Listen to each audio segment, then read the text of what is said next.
C'est au milieu de la nuit qu'on destitue et qu'on place. C'est au milieu de la nuit qu'on vous donne, qu'on vous arrache votre travail.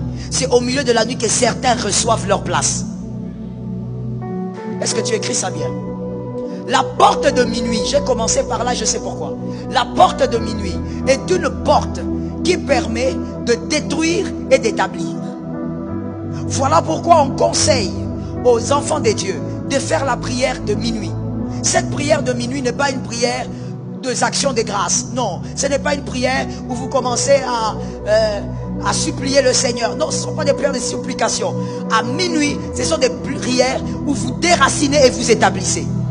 Vous vous levez à minuit, vous dites: je déclare à partir d'aujourd'hui, dans ma vie, je ne verrai plus ce genre de choses.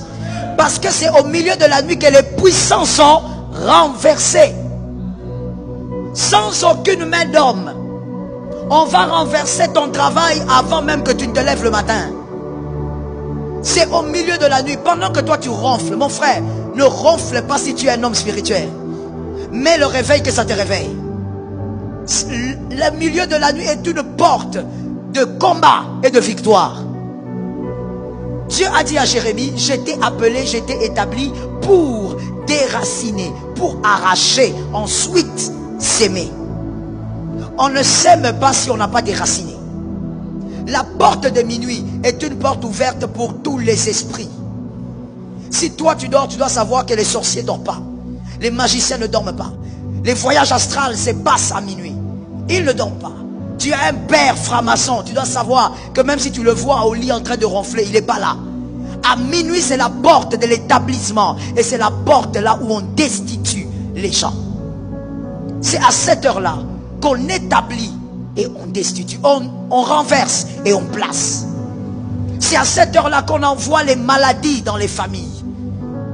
Vous vous réveillez le matin, la journée est bizarre. Toi-même tu demandes: mais depuis que je me suis réveillé, pourquoi tout est bizarre? Tout ce que je fais ne marche pas. Partout où je vais, je m'énerve. Mon frère, on t'a travaillé la nuit.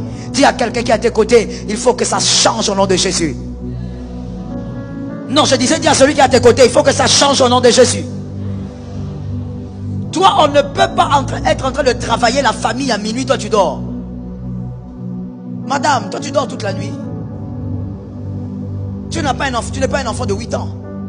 Tu dors toute la nuit comment? Organise-toi pour dormir avant et réveille-toi à minuit. Une porte est ouverte.